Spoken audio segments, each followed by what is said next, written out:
Get started. Good evening. I'm Kimber Mcafee, Executive Director for Alpine Watershed Group.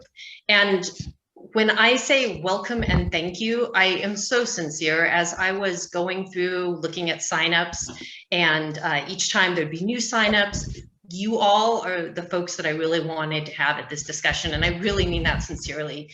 It was a year ago that we had our last in-person meeting, and the Zoom fatigue is real, but it is heartwarming to see some of these folks that I haven't seen for a long time. And also we are able to have some of you from further away join us for these meetings. So our next challenge will be how we get back to meeting in person and still get folks tuned in virtually from further away, because with a whole county worth of watersheds to manage, you're not always able to drive to the meetings or come from the West Slope. So thank you all for being here tonight. I have two housekeeping items.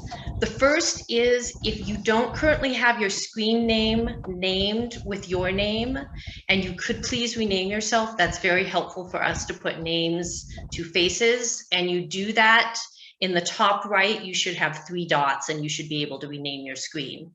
Mo is on IT tonight, so if you have any questions, you can send her a private chat and she can help you out. If you're on the phone and you have problems, you can email her. The second housekeeping item is about questions. There's enough of us tonight that we would like you to please ask your questions via either chat, or you can raise your hand virtually. And you do that under reactions. And if you have your Zoom screen shrunk, you might not see reactions. You might have to click more and then click on reaction, and you should be able to raise your hand. We will have questions after each speaker, and then at the end of the evening, we'll have a larger discussion. Let's see, Kai is here helping me facilitate. So if I don't see your chat or your raised hand, Kai will help me to keep the discussion going. And I think that's it for housekeeping. Mo, Kai, am I forgetting anything? January, am I forgetting anything? Okay, so. I think not. I think you got it. Awesome.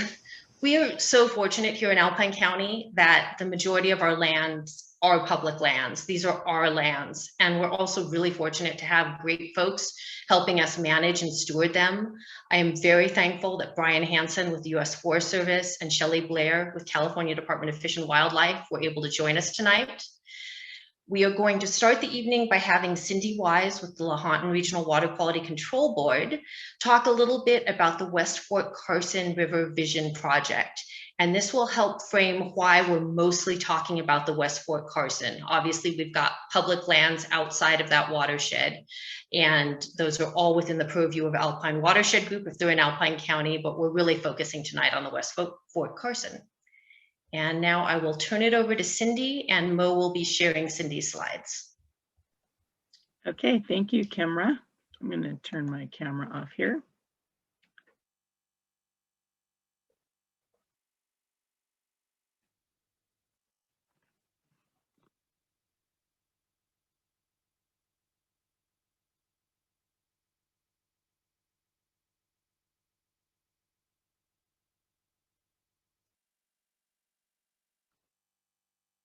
There's a little time delay, I think.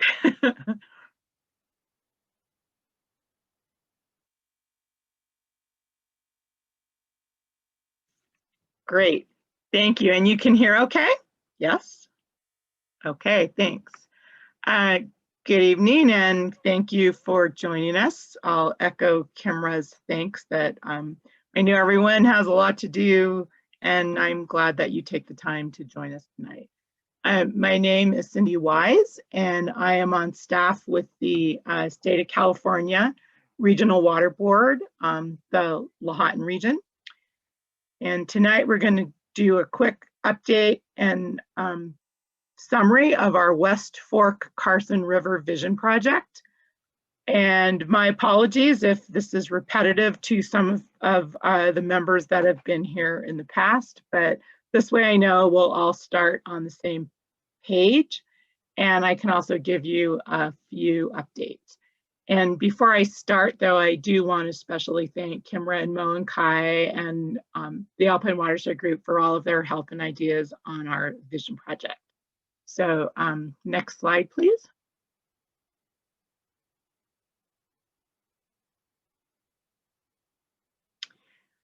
The primary responsibility for protection of water quality in California lies with both the state and the regional water quality control board. The state water board in Sacramento kind of sets the policy and implements federal law, and the regional boards adopt and implement more local water quality actions for our geographic region. Next slide, please.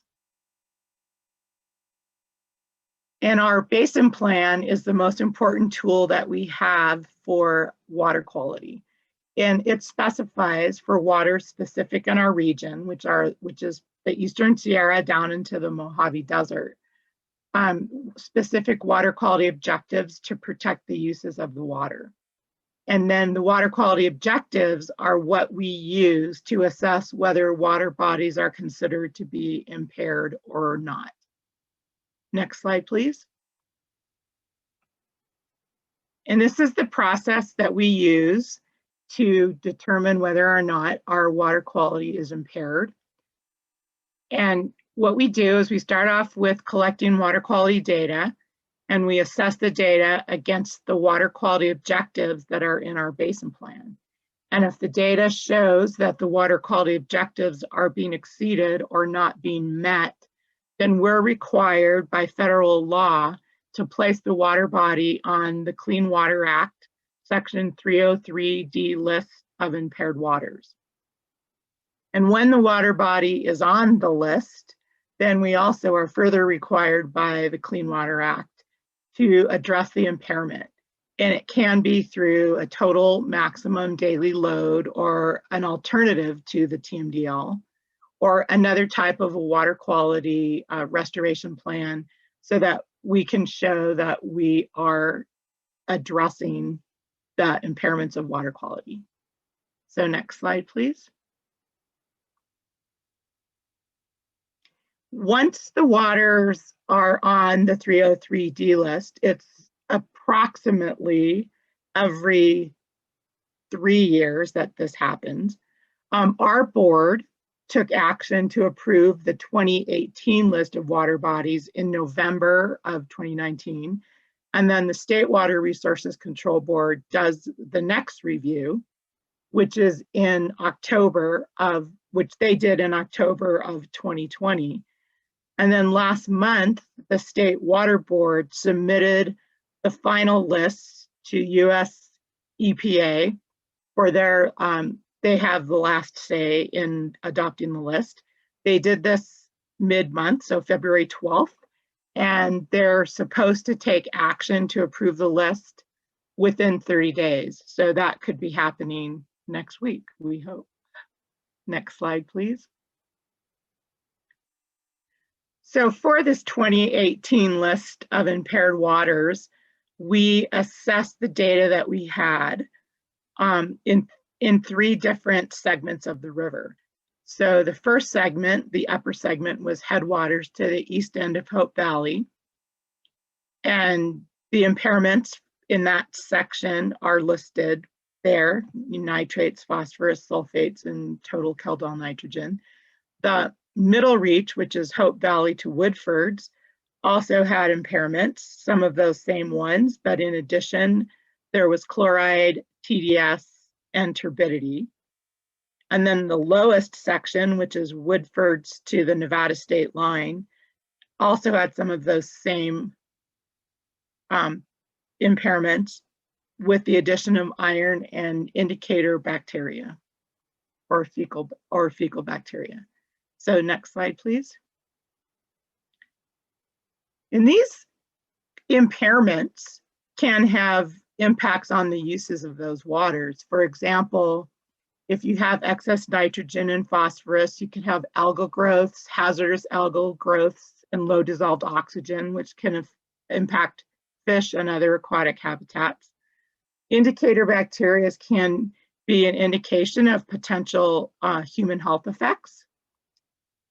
And turbidity can also impact aquatic life uses and municipal uses as well.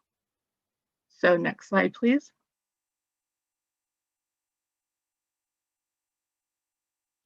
And some of the possible sources of these impairments are linked to some of the land uses. Some of them could be natural causes, natural erosion. Phosphorus, for example, can come from road and highway maintenance or construction sites. Could be atmospheric deposition or stormwater. Nitrogen can come from septic systems, also erosion or stormwater or some agricultural or grazing practices. Fecal coliform can be indicative of livestock waste in the water or wildlife sources, septic tanks, or also recreational uses of the watershed. And then chloride and sulfite and turbidity can be caused by erosion. Next slide, please. So for the West Fort Carson, instead of doing a regulatory resource intensive total maximum daily load, we are going the vision plan route, which is an alternative restoration plan. And the West Fort Carson is one of our 2 vision projects. The other vision project that we're working on right now is in the Middle Fork of the Bishop Creek watershed down in Mona County. So the next slide, please. So a vision plan is something that the U.S. Environmental Protection Agency came up with as an alternative restoration method to address impairments. So it's a watershed-wide planning effort, and it also gives you more flexibility than you would have if we were doing a total maximum daily load like we did in Lake Tahoe or the Truckee River. Also, we did a TMDL for Indian Creek Reservoir. The one thing with a vision plan is we will have to go to a TMDL several years down the road if the vision, once we start implementing the vision plan, if we don't have any measurable improvements. So next slide, please.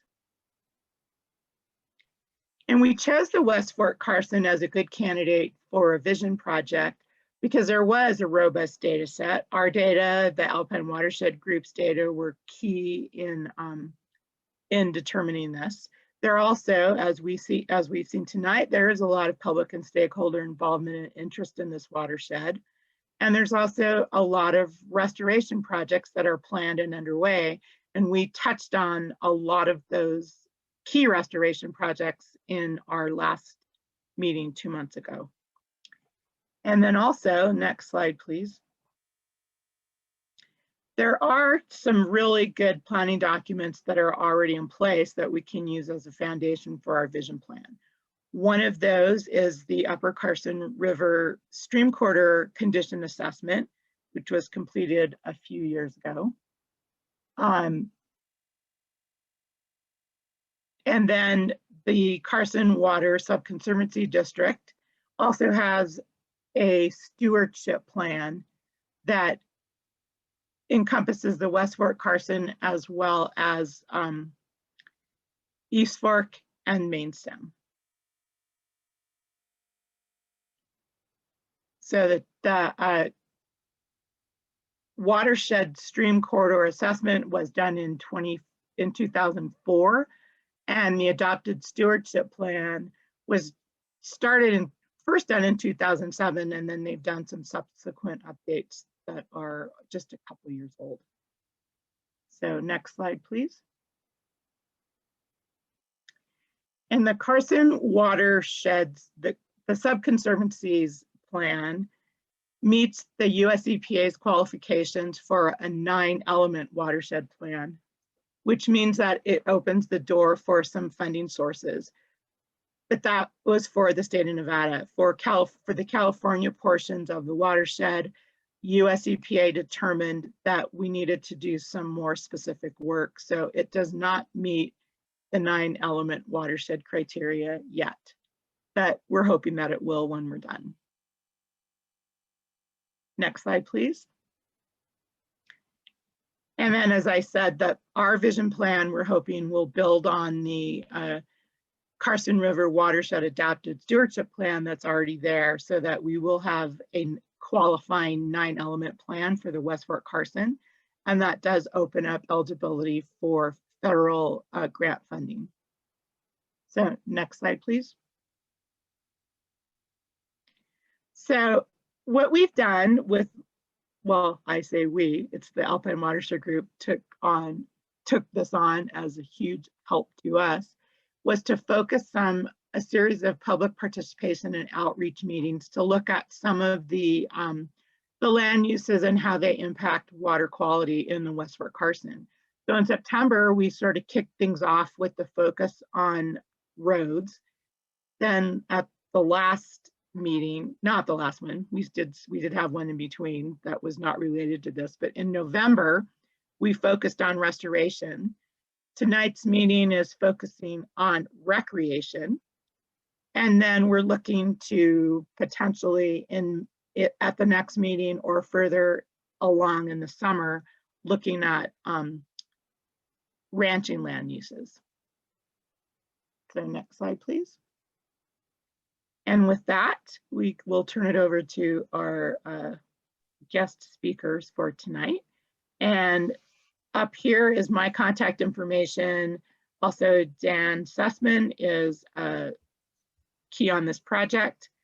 And if you want to be notified about information with our subscription email service, that is the link where you could sign up for that. So thank you. And that's all that I have for tonight. Thank you, Cindy. We did get one question while you were talking.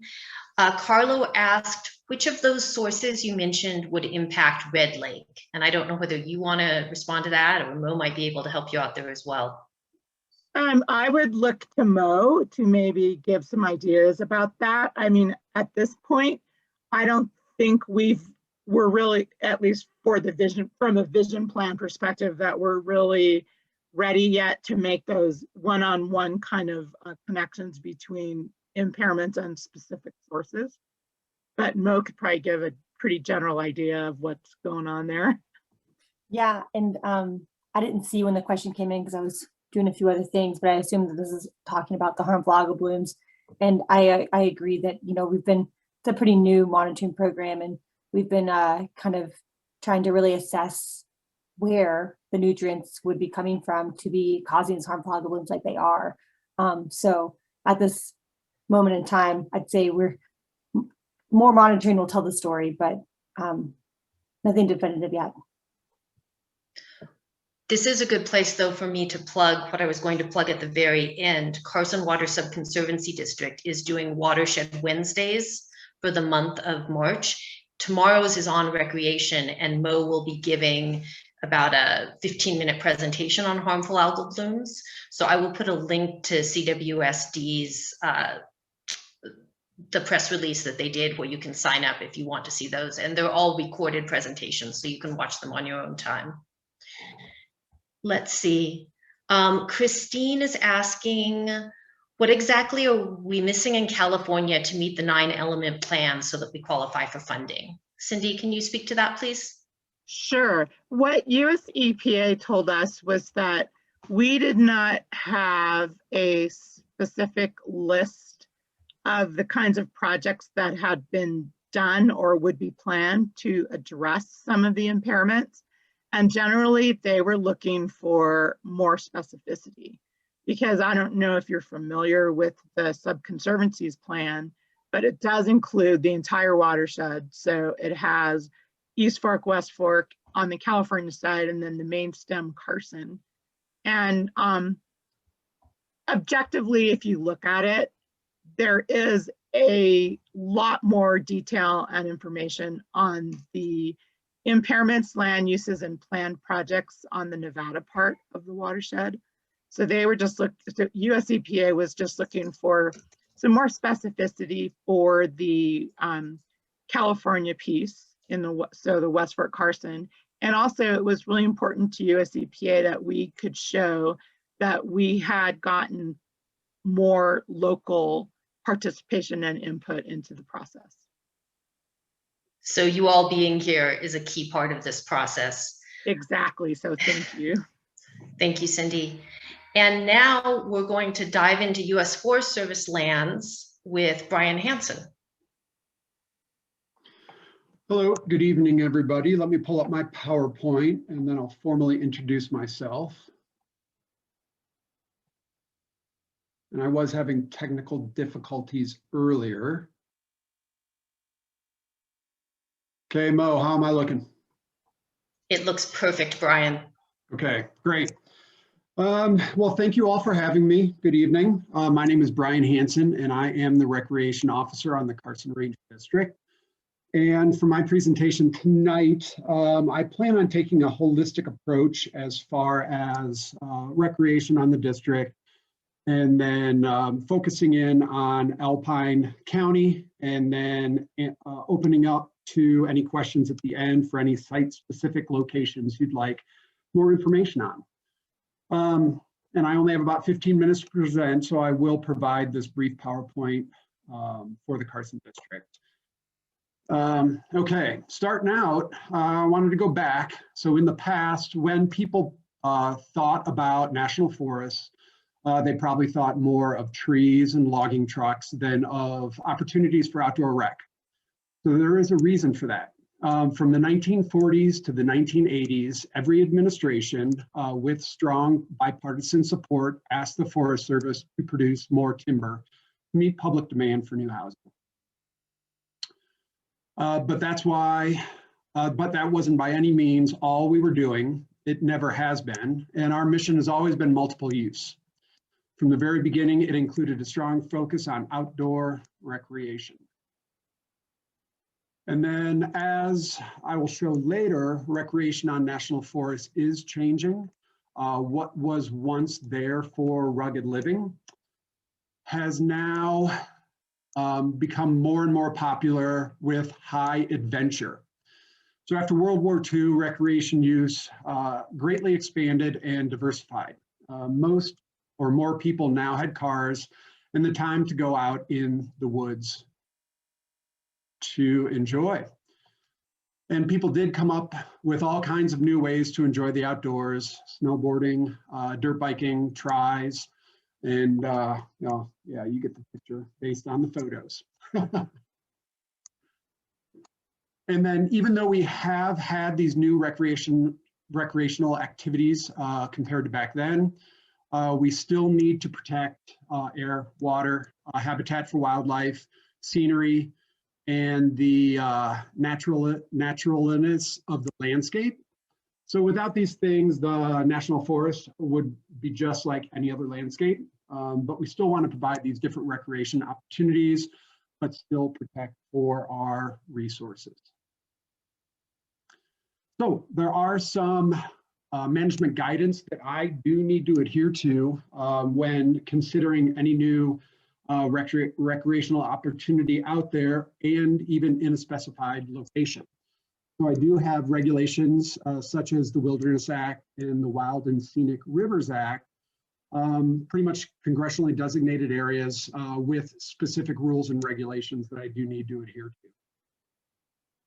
I also have national policies that I have to follow, as well as Humboldt-Toiyabe's forest plan. And just to give you an idea of the current direction that I'm working off of, our last forest plan was signed in 1988. So back in 1988, all of us probably had a lot of a different thought process than we do today. You know, I'm hoping that we can go into a forest plan revision. I've heard rumors that within the next year, we'll probably start down that road, but unfortunately, it's not a fast process to get through. I previously came from the Lake Tahoe Basin Management Unit and was part of the team, not the core team, but part of the team to work on the LTBMU's forest plan revision. And off the top of my head, don't quote me on the exact time frame, but it could take up to 10 years to get a new forest plan out, and then obviously provide the opportunity for public scoping and comment. So it's not a fast process, even if we do start on a HT forest plan revision this next year. And then I also have area specific decisions, and whether that be through forest orders or whatever tool that is, I do need to adhere to those.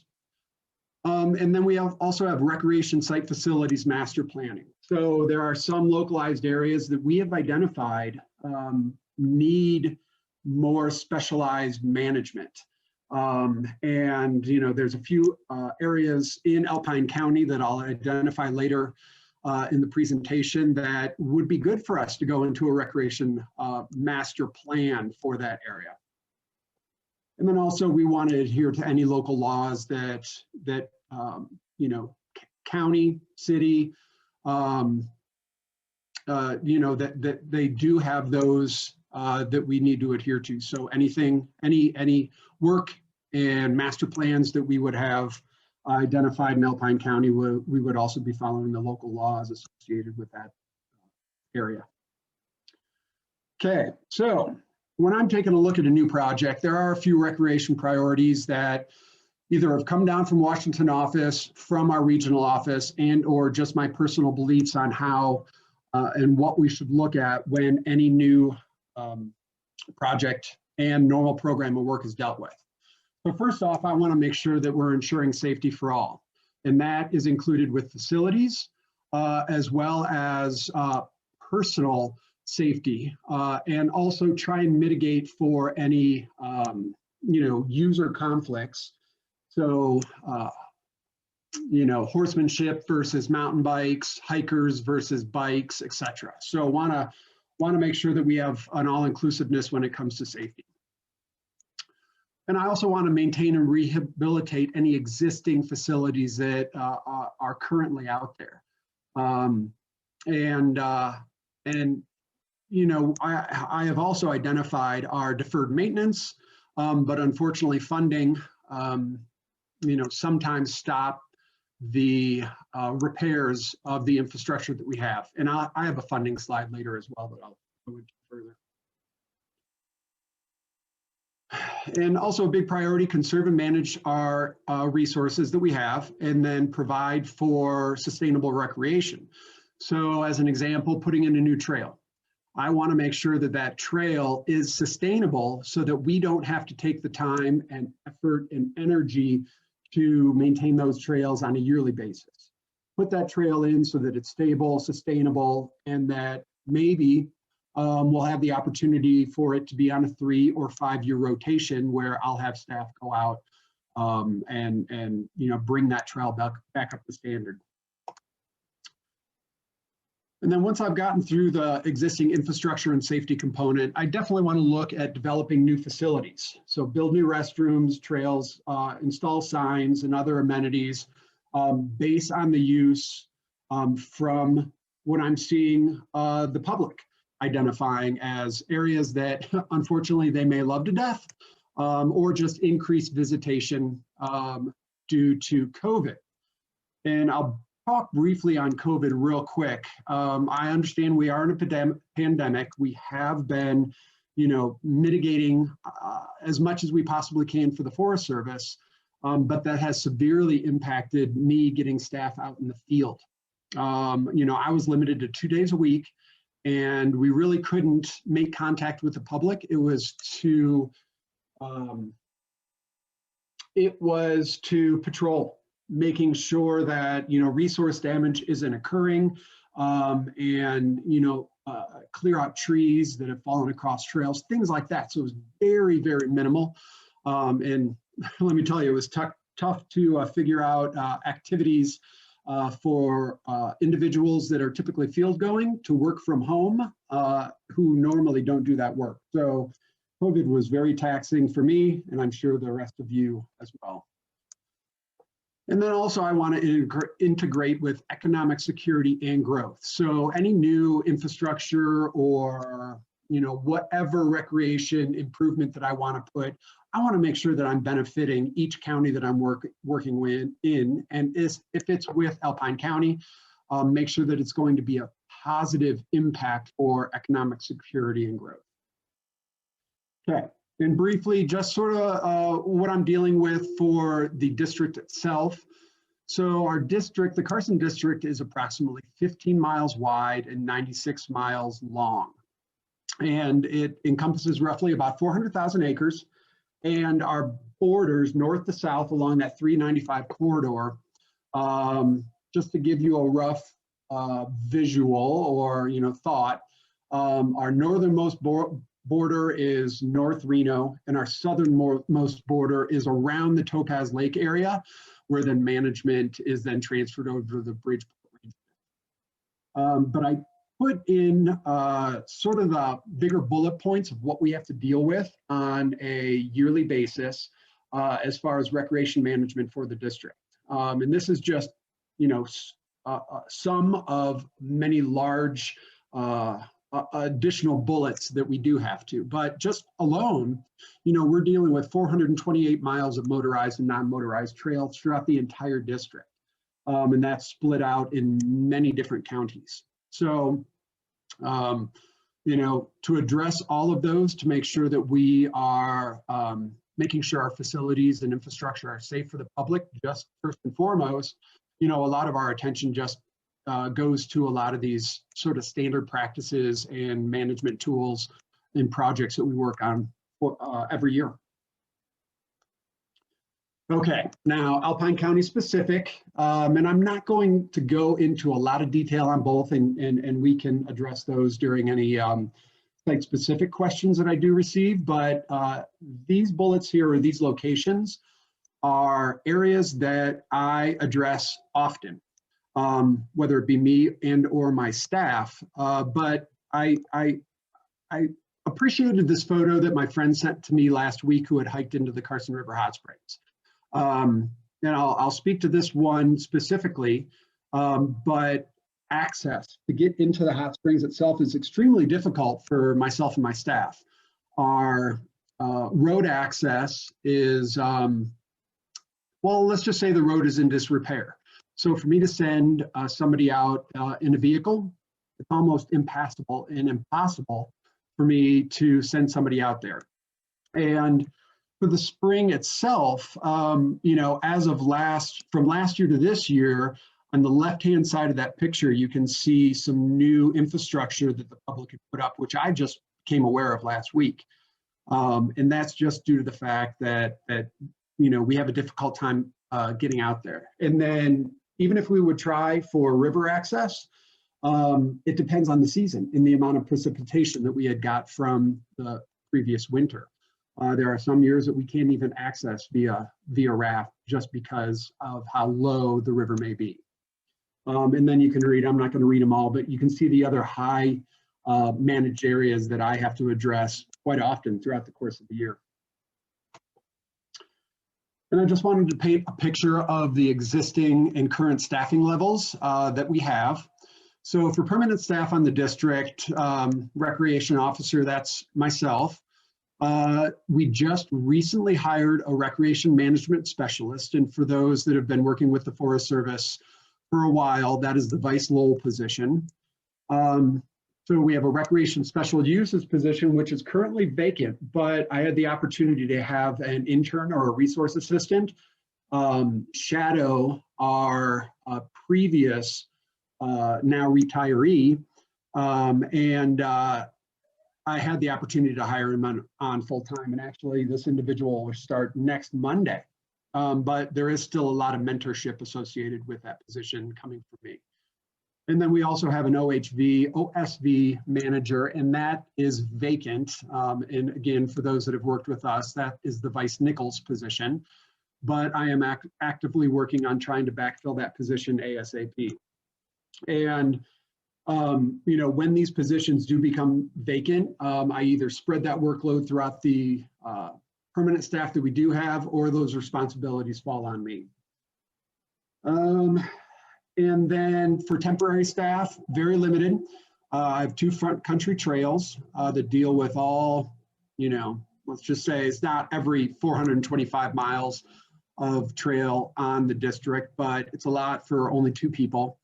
I have 1 OHV, OSV grant funded position, seasonal position, 1 developed dispersed, and then a 4-person zoned wilderness backcountry crew that's shared between Carson and Bridgeport. And then in the winter, I have a 2-person OSV grant funded staff that do come on. And those are firefighters that transition from summer operations to winter operations. Okay, so funding sources and what I'm working off of to manage the large recreation program that we do have. So appropriated dollars, very limited, and it seems as though our budget does get cut on a yearly basis. Just depends on the year and how much we're cut. We do have the opportunity to work off of grant dollars, and sort of direction that I am receiving. Try and work with third parties to apply for those grants as opposed to the Forest Service handling it. Because if anybody's worked with grants, we know how much reporting and information that we need to provide in order to be in good standing with our grant. And then recently we had the Great American Outdoor Act, GAOA, that Congress had approved, which I'm really excited about. And that can go toward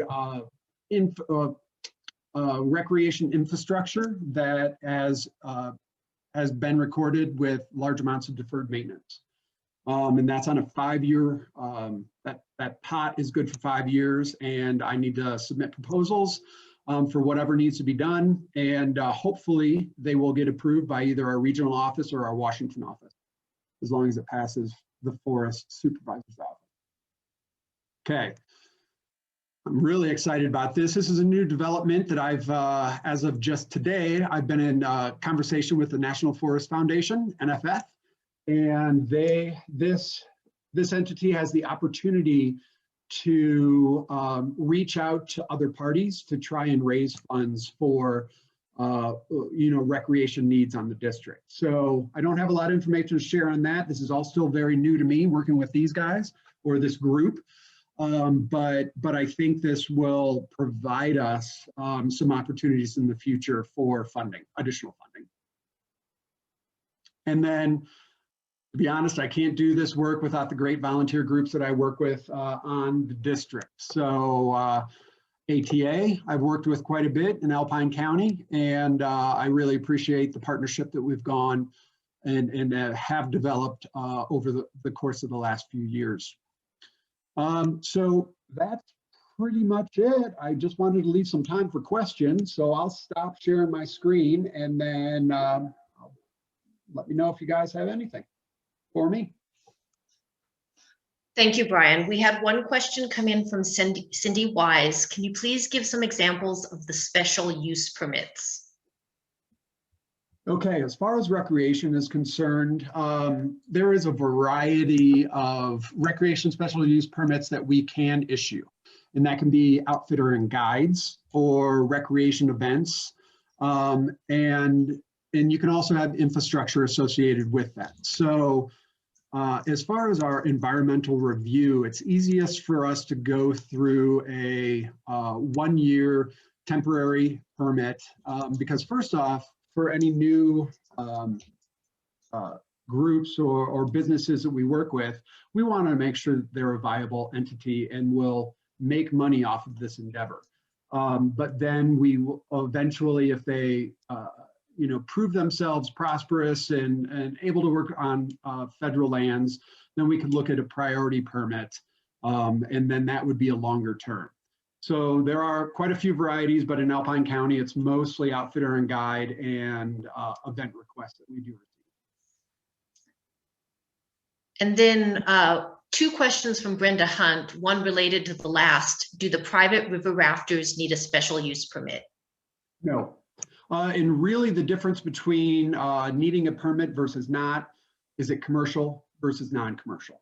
So yeah, if any individual does want to go down the Carson River, they have the ability, as long as it's a non-commercial business, then yeah, enjoy those lands and that water.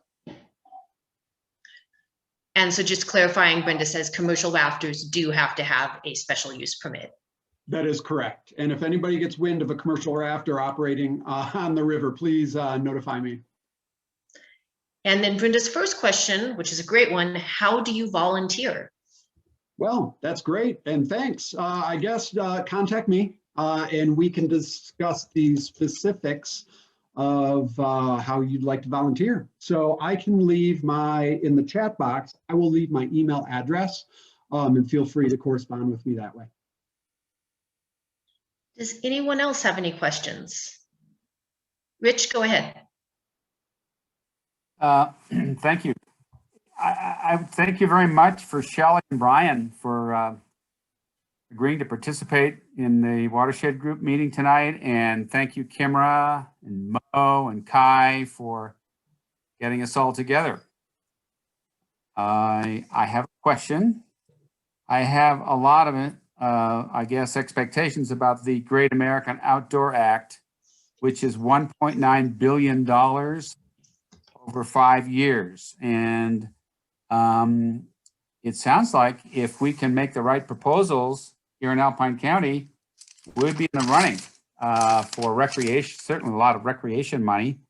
So my question for Brian is what would be his priorities when he does submit grant applications to the act, for the money? What would he see as important for us in Alpine County?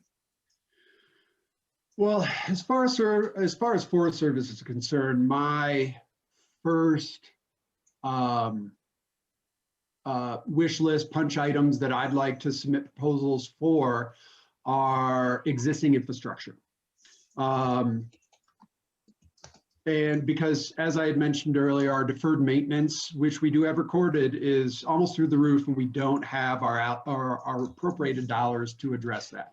So that would be my first desire. My second would be to work with Alpine County and other partners that Alpine County works with to, address those problem areas that we've habitually had issues with. So Scotts Lake, Blue Lakes, and things of that nature, and throw in there Carson River Hot Springs as well. I really don't have a localized management plan in direction on how I want to go. I've been throwing around some ideas for these locations, but I feel as though the best approach to this, and when I submit a proposal, it can be a multi-year proposal. So for those areas that I mentioned, and there's probably a few others, work with a Forest Service enterprise team. And I hope most people are familiar with what the enterprise team is, but it's a separate entity that comes in, and that's their job, is to study and provide recommendations for this location. So let's just say Scotts Lake. Get enough funding to have a 2-year study, have those recommendations provided to us, and then potentially that 3rd year request implementation dollars as well to then implement those suggestions. And that's, a restroom or a vault toilet that's out there, maybe more solid campsites, identified campsites.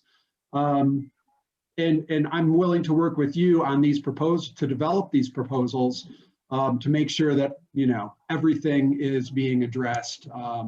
And be honest, the proposal process is a little bit of a nightmare. It's sort of controlled chaos on the forest. I'm trying to rein that in, but I want to do more pre-planning for these proposals than having 3 days to submit, 10 projects worth, and, reaching out to our engineers to get a dollar amount associated with what it would take for that process. So those are my 2 probably key points right now. I'm sure there's others, but those are the things that have been lingering in my head that I really want to address and submit for GAOA proposals. Can I make just a quick comment? I like your intentions, Brian. I don't think you need to look for outside consulting for the answers to what some of the major issues that we are experiencing are.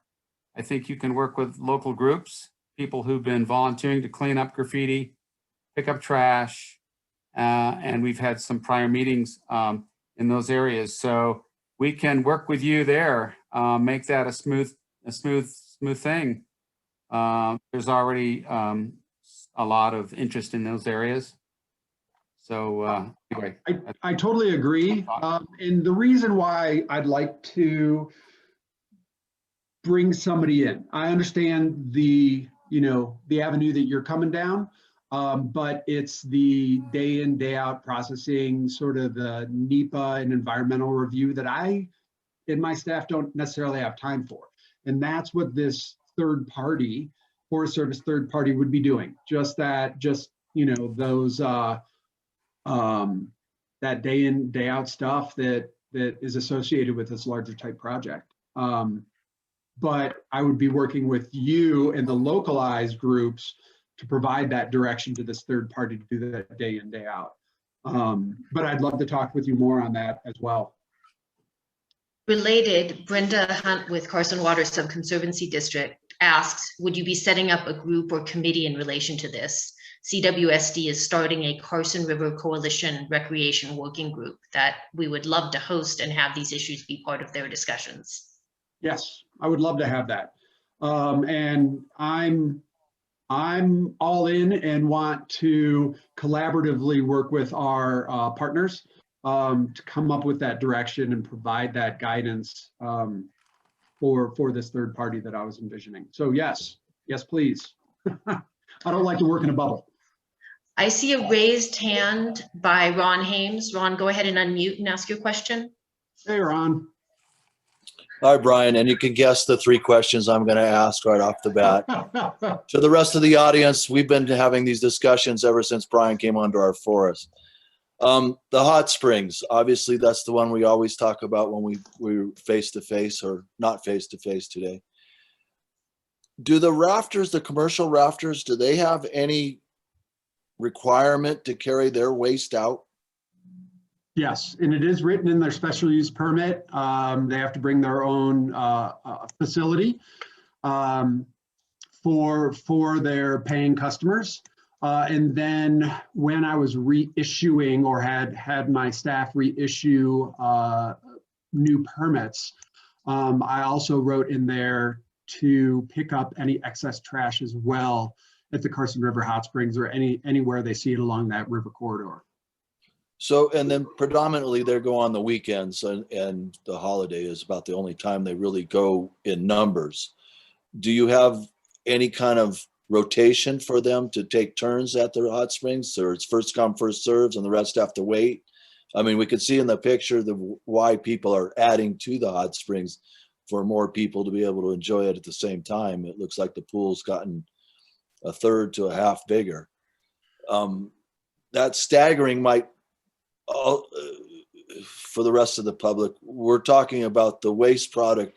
People are finding other people's waste when they're dig a pit toilet by the hot springs. And this has been going on for a number of years. And as Brian has heard it from me repeatedly about this, how do we solve this problem? The pit toilet, if it was in there, would you still try to do that so it would be cleaned up by boat, by helicopter? How would you do a pit toilet at the hot springs? And then again, like we discussed, you'd have to have one on both sides of the river because the motorized vehicles aren't supposed to go across the river, even though they're still coming in from both ends now. Right, and I don't really have an answer for you, Ron. I know we've had multiple conversations about it, and as of right now, I don't have a solid answer on how to address that, even though, there has been multiple conversations concerning how to manage that area. But I think it would be a variety of things as far as different users and the expectations associated with that. And then just to touch on your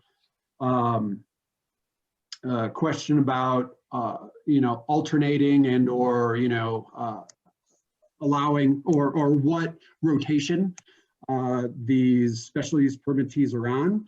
We don't, for the special use permits themselves, we don't say they only have Monday, Wednesday, or Friday. But what we do provide limitations for are user days. So they're only issued a certain amount of user days. And once those user days are gone, then they can't operate anymore. So it's in their best interest to use those days wisely, I guess. And those user days also include any business staff that are also with paying public. Well, and they're obviously going to do it when the water's high and the ride is more fun. There's very few of them that want to drag their raft during the dry season when it's probably more fun because no one's at the hot springs. Exactly. It's just one of the big challenges we have about that. So if I got your presentation correctly, the new funding sources grants, you want someone else to write that grant for that hot springs pit toilet? I'm trying to figure out how that would work. Wouldn't that be all on Forest Service? It would all be on Forest Service. And as I identified, managing a grant is very time consuming. And the preferred alternative would be to work through a third party, even though it is on Forest Service lands. And it happens all around the district. As long as the Forest Service is in agreement with the proposed project. But yes, we can work through third parties. Yes, that is possible. So we kind of are challenged in this county to have enough infrastructure and groups that are capable, quite frankly, of handling those kind of grants in that reporting process. I mean, it really comes back down to the Forest Service and some sugar daddy organization that wants to come to help. I mean, I don't mean to put it that bluntly, but that's really what it comes down to. Well, I appreciate the bluntness, but that's why I'm exploring the opportunities that NFF may be able to provide us. They could be that third-party entity that could actually reach out to, these grant entities that supply these grants, and they'd be the managing org that would handle the all of it entails grants. So that's what I'm currently exploring and the opportunities they might be able to provide us. Yeah, and then of course we've talked about Scott Lake, and I'm glad that you guys kind of have shifted towards that's what we're going to probably be having to have to do there, which might be kind of one of the watershed problems because of the dispersed camping getting into the nitrates into the river. Who knows? Exactly. But back to the hot springs. If we could find some solution for that, I think that would really make a big difference with the quality of how it is, and then the roads to get in and out of it for mountain bikers recreationally, as well as other people. But if there's no bathroom down there and they're finding the waste product, it just deters from the entire event for anybody's stuff. And for the benefit of the rest of the audience, we'll have more conversations, Brian, offline. Thank you. Perfect. Sounds good. And then just real quick, Brenda had mentioned in the comments, is the hot springs an area for a special management plan? Yes, in my opinion, that's the perfect example of a specialized management plan. And then I would like to turn it over to Shelly Blair. I'd like to address two, I think, quick questions. Lauren Roach asks, are you or do you plan to address e-bike usage on the bike approved trails? Maybe that's not a quick question. The other one is. Yeah. I had a direct chat question from someone asking if, this is going back to special use permits, were Aramark snowmobiles and Wilder issued 1-year permits?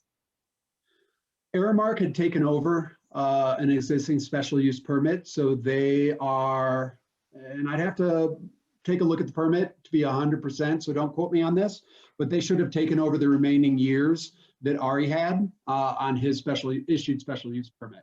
As far as Wilder, that is a 1-year temporary permit. Okay, thank you.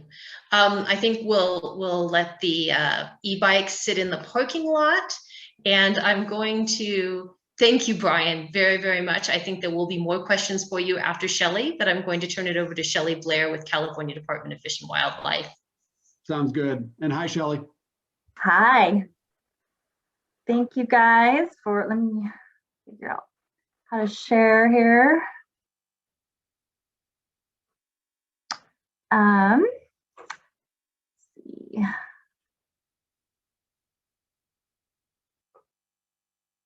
Okay, is everybody seeing my screen okay?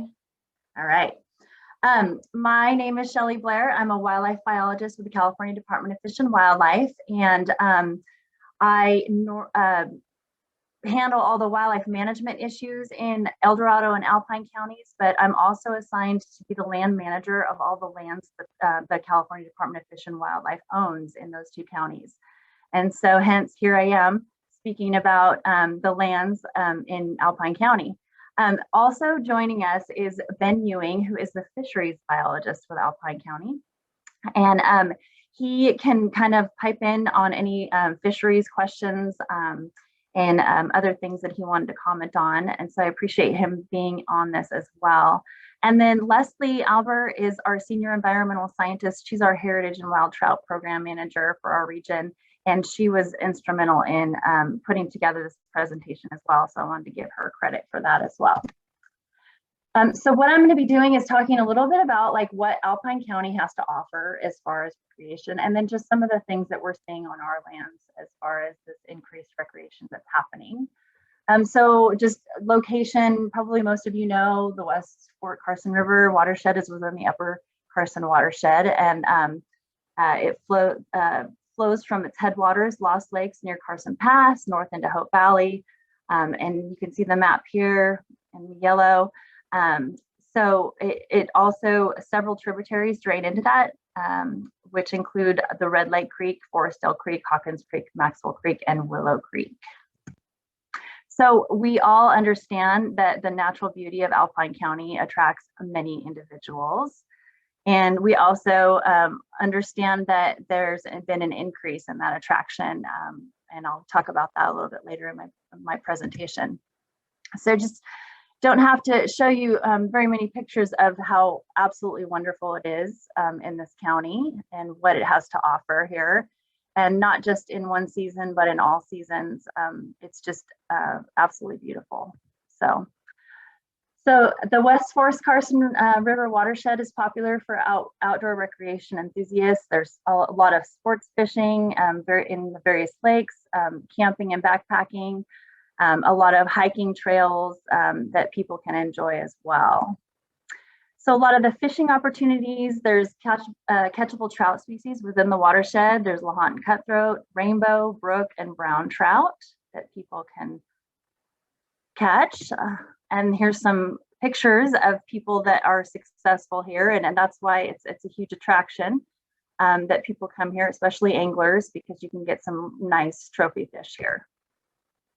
To just kind of give you an overview, the West Fort Carson River has Lahontan cutthroat, rainbow, brook, and brown trout.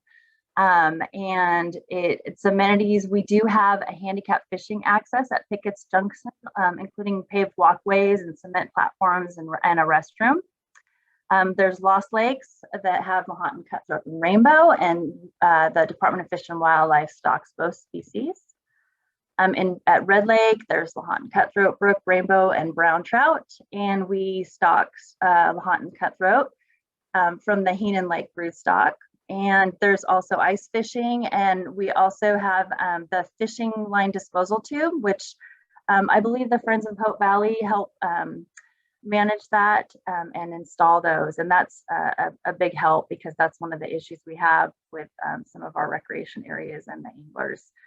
And then we have Red Lake Creek that have Lahontan cutthroat, rainbow, brook, and we stock both species there.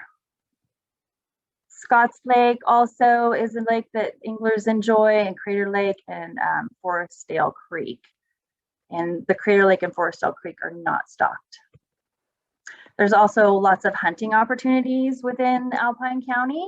These are some of the species that are hunted in that county.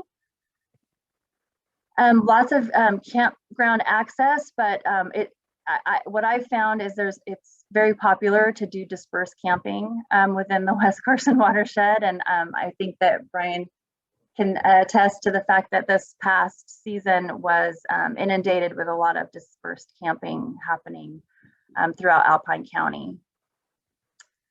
And then we have a lot of different trails that people can enjoy for day hiking and also for backpacking. And the All Trails app is a great resource, but it also is a resource that that brings more people to the area, which is good and bad. And then we have winter recreation. So we have snowshoeing, cross-country skiing, and snowmobiling in the county as well. So the Department of Fish and Wildlife has 2 wildlife areas in the West Carson watershed. One is the Hope Valley Wildlife Area, and I understand that these maps are pretty small, but I think most of you are familiar with our state lands. But this just gives you an idea. This right here is Pickets Junction. So we have Hope Valley, and most of it is surrounded by Forest Service lands. There's a couple of pockets of private lands within the corners of that. And then some of you may not know, but Hope Valley also extends down 88, and we own a little portion along 88 here, and then a couple little patchwork parcels down below.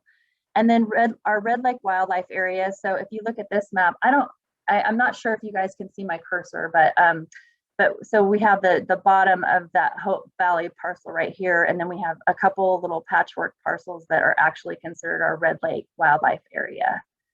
And these are both type C wildlife areas, which means basically that they're unstaffed. We don't have staff on hand daily to manage these properties, but I am kind of oversee the general management, and I do rely a lot on the local nonprofits like the Friends of Hope Valley and other nonprofits to help kind of keep eyes on these properties and notify me if there's any issues. So some of the management challenges that we have with outdoor recreation is illegal off-road vehicle activity in the meadows. This happens if there's not good barriers. People just drive off the main roads and then start doing wheelies in the meadow systems. And this picture is Hope Valley off of 89 actually. Somebody just drove around the gate, or the gate, and went onto the area. This is an area that is closed off to vehicular travel, so they do find ways to get around that. And then we partner with the Forest Service winter recreation in putting up these signs, because we realize that snowmobile activity does happen on our properties. It is illegal. However, the boundaries are really obscure, and unless you have some kind of GPS or mapping program on your phone, you really don't know when you're on Forest Service versus state lands and what the regulations are. So we're really trying to provide more boundary signs so people know when they're on and off areas that they shouldn't be on. And some other challenges are that the trash is overflowing, or garbage is. I can't hear you. Can you hear me now? Am I okay? I can hear you, Shelly. Okay. So the trash is overflowing, and we just don't have the management. This picture here is at the Pickets Junction Handicap fishing access. And we partner with the county for operation and maintenance of this area. And we also have partnered with the previous Sorensen's owners to maintain the area and clean it. And I think this was an issue of just an influx of recreation that we just weren't prepared for. And so, you know, rather than people taking their trash home with them, they just simply leave it by the trash that's overflowing. And this is a huge problem because this is a problem for wildlife. This is a huge bear attractant to an area, and we don't want bears getting in the trash, and it looks bad too. And so the other thing I've noticed is since we're in COVID times, a lot of people have takeout, which creates more trash. So they're coming up to recreate in these different areas, and they have all their takeout trash, and they're just leaving it when they. This should be over 7. I said all this, but I'm just leaving. Should I keep going? Yes, I think David might be calling in, so he might not be able to mute, but I think that Mo or Kai can take care of that. Okay. The other thing that we're seeing is a lot of graffiti or damage to interpreted signs and historical buildings. And I do have a picture of the Daneberg cabin on Hope Valley. Somebody went in and did a huge graffiti mural inside the cabin. And they've been tearing down some of the outside boards and roof. And so we tried to board that up recently. is to prevent any further damage to that until we can decide what we want to do with that cabin, but we really don't want to see that damaged anymore. This sign here is graffitied. This is an interpreted sign at Pickets Junction that we had put up recently. These are pretty new signs and we've already got graffiti on them. And then this other sign is broken, potentially just broken by weather, but it could have been vandalized as well. And this one is at Heenan Lake area. So that's been a problem. I know that there's also been our no camping signs on a Red Lake area have been graffitied as well. There's also graffiti on rocks or carving in aspens. I know this has been a problem for a while with the aspen trees, but this picture over here is at Red Lake. Somebody went in and just graffitied all the granite rocks on there. So that's been a big problem too. And then just creating these granite fire pits and doing illegal camping at Red Lake Wildlife Area. We're hoping to get some more signs on the other side of the lake to prevent people from doing that. But also there's no fires allowed, and we know people are having fires on those areas. And then another thing is just recreating with dogs. Something that I've seen is a lot of people have dogs now and want to bring them out with them, which is amazing, except that our wildlife areas prohibit dogs from being off leash, and majority of the dogs that I see on the wildlife areas that we manage, their dogs are off the leash. The reason why we have these regulations to keep dogs on leash is simply because dogs can chase wildlife. And also if they're running free, then they're deterring wildlife from the area. And a lot of people come to these areas to see wildlife. So, and then I've also noticed there's just been a lot of dog waste on the trails and parking lots, particularly in the Pickets Junction and also the Handicap area, fishing area. There's been a lot of dog waste that hasn't picked up. The Friends of Hope Valley have also helped with putting those doggy bags and a disposal for people there. So I think it's just a matter of education that people need to pick up after their dogs. And so just some of the things that I've been thinking about is just factors that have increased outdoor recreation enthusiasts. And obviously social media in the past few years have allowed us to take these beautiful pictures of ourselves and post them online and tell people where they are. And so everybody wants a picture there and to experience this amazing place. And so it's becoming more popular just because of the social media aspect of it. We also have a pandemic happening, which everybody has been wanting to get outside. And so what I've been seeing is a lot of new recreators, people that have never really been outdoor recreators in the past are trying new things and purchasing new equipment. And what I'm seeing is that a lot of them don't understand outdoor ethics. And so I think it's just a matter of good outreach and education. And then we have, different outdoor stores just promoting being outside, and organizations that are doing diversity for outdoors. And then, as Ben mentioned before, that we also have had some major wildfires, and Alpine County this last year was one of the places that you could go and get away from a lot of the wildfires that were happening. And even though we had some nearby and there was some smoke stuff over the summer, we still saw just a ton of people recreating in Alpine County. And so again, I think a lot of this, and what I would like to see some of these organizations help with is just this outreach and education for people that are recreating today. We have all these different, what's the word I'm saying?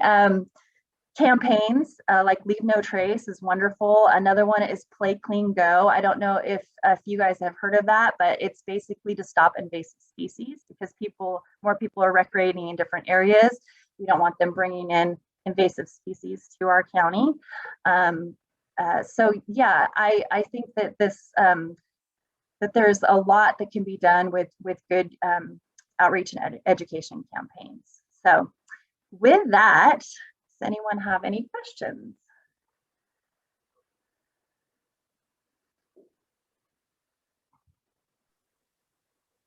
We have a couple of comments. Shelly, are you looking at the comments as well, or do you want me to read the question?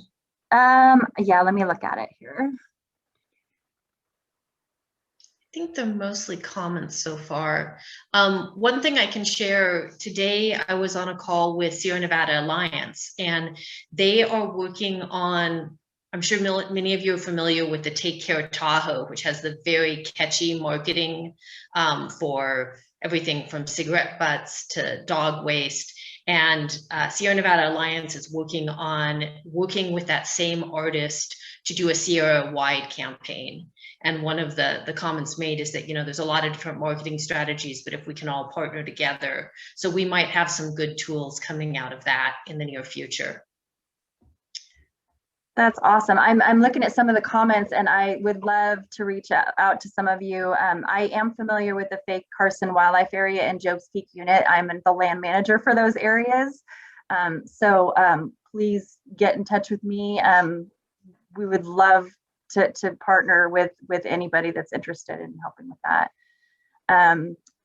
Yeah, these are great comments. I appreciate it. And I'm gonna put my email and my phone number in the chat. I didn't include that in my presentation, but I'll do that. So if anybody doesn't have my contact information, then please reach out, and that'd be amazing.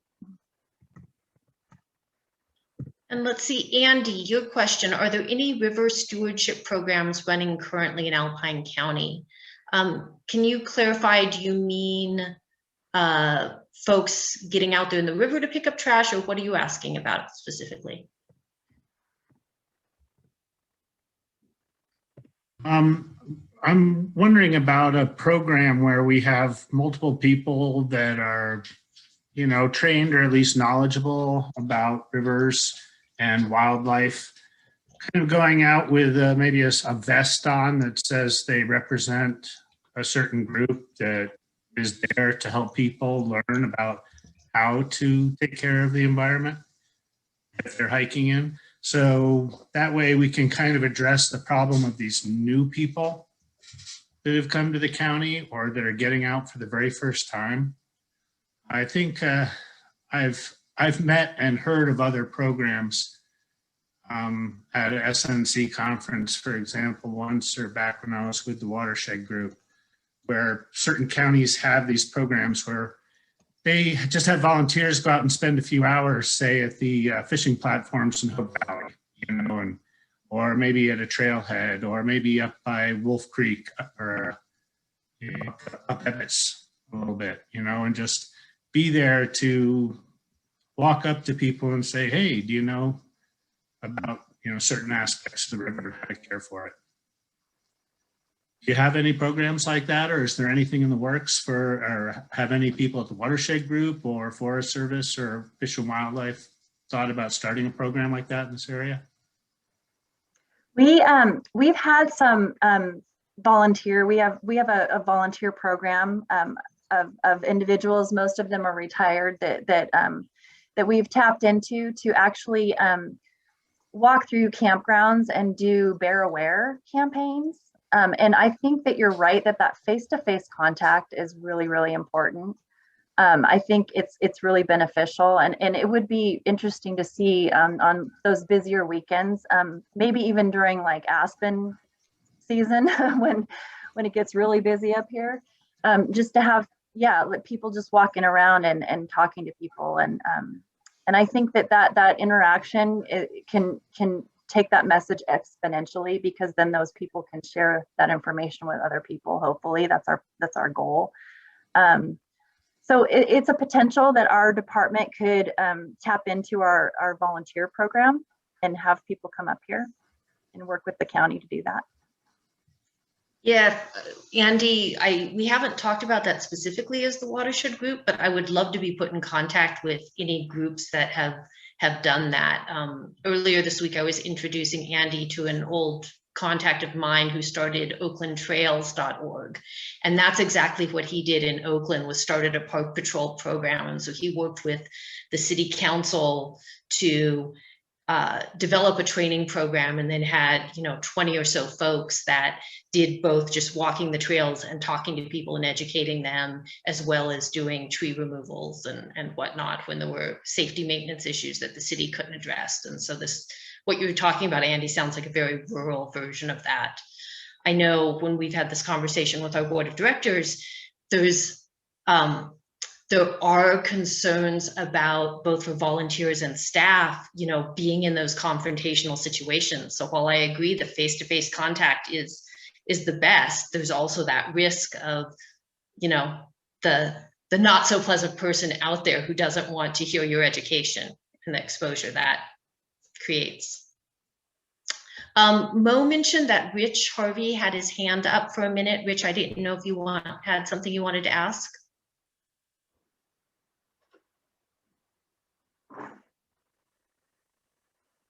Yes, thanks, Kimber. I had a couple questions for Shelly. And one of them was, has she worked or contacted the new owners of Sorensen's to get the cooperation that we used to have on that handicap fishing area? Yes, I've been in contact with them, and I've had several conversations with their management and also the owners. And they've told me that a lot of the trash stuff happened because it was just overwhelming. And they realized that they needed to check that, like, not just daily, but a couple times a day to manage that. So I am in contact with them and hoping to work that out. And I'm also in direct contact with the county maintenance person, Cameron, which I've never had a direct contact with anybody. So we're very much, we're going to be partners in trying to solve that issue for sure. That's great. And I just want to put in a plug. You might have been hearing a little bit about it, is thinking about having a sustainable fishery in some of the rivers in Alpine County. I'm hearing that it is better for the local economy when people have we have a sustainable fishery versus the put and take. And it's just something that would benefit Alpine County in some ways, possibly. So I'm just putting a plug for that. So that's it. Thank you. Mm-hmm. Let's see, we have a question here from Brenda. What are the dispersed recreation plans and getting messages to them? I'm thinking that's more of a question for Brian. A lot of the dispersed camping happens on Forest Service lands, because we, on our state lands, camping is not legal. There is backpacking allowed on a part of Hope Valley, but other than that, we don't deal with that dispersed camping. And I can really chime in on that. And I think Shelly really hit the nail on the head. Education. And in addition to that, I feel as though the Forest Service is losing out in many aspects because we're losing our identity out there. I don't have a lot of staff that can patrol on a regular basis to allow for that education of the general public. So it's twofold as far as management is concerned, but I do feel as though education is the biggest component to any discussion with dispersed recreation, and us better managing that dispersed location.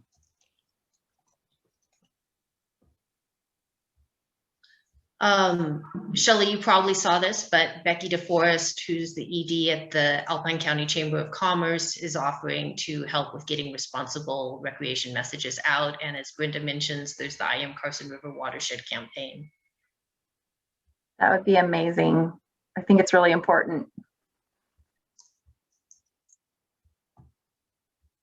Do we have any other questions for Shelly or Brian? Rich, I see your hand. Yeah, I just have one more question. Shelly, you mentioned that difficulty of signing your properties in Hope Valley because there's just a big collection of different agencies all there, kind of put together, and nobody knows where they are when they're hiking through there. Have you thought about working with the other agencies, the U.S. Forest Service, BLM, whoever's involved, in creating kind of a uniform signage, get together what is common to all of your requirements, and then signing it that way so people don't feel like they don't know where they are. Well, I think in a perfect world, that would be amazing. But unfortunately, we both have different regulations for the different lands that you're on. And I'm sure many of you are aware of the Lands Pass program at Hope Valley. And so it has caused a lot of confusion.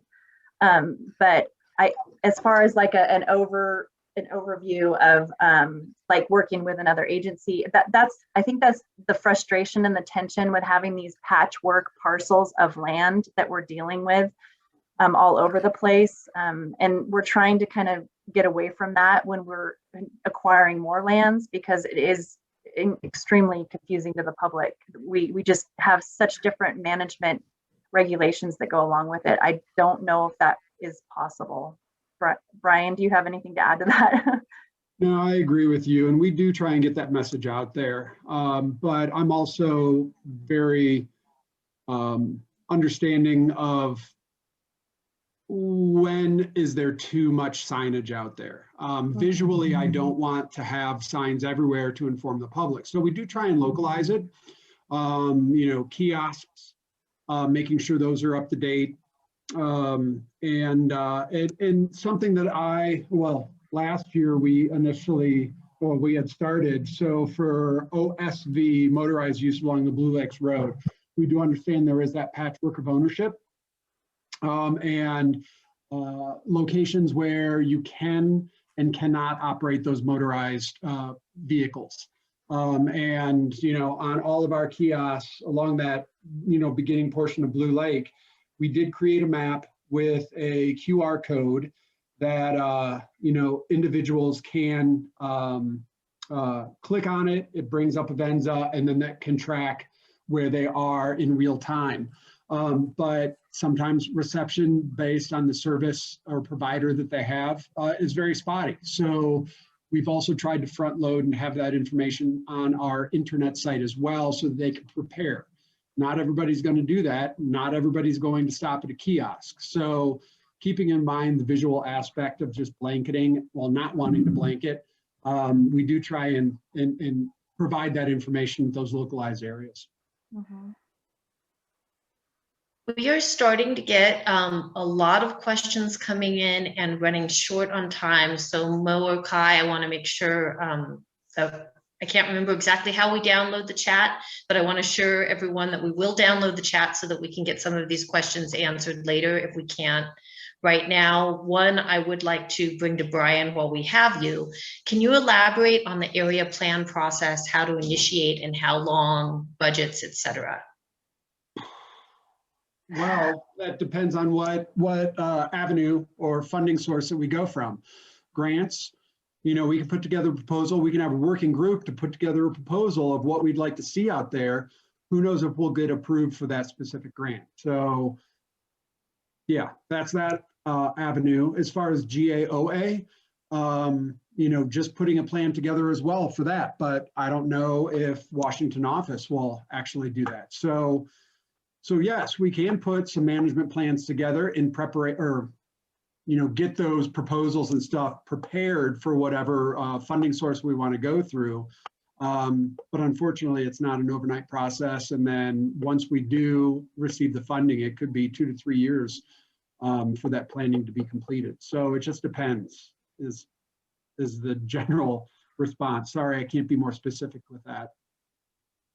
And that reminds me of a meeting we had just over a year ago on the East Fork. And so I did want to bring up to everyone, we were focused on the West Fork tonight. We talked a lot about the hot springs, which are the East Fork. And so while we have Cindy Wise listening in here, Cindy, I will just implore you to take that back to your supervisors and the powers that be, that we do all locally want to see the East Fork planning elevated in the same way. And I know you know that, but I know this forum is a way for us to tell you that publicly.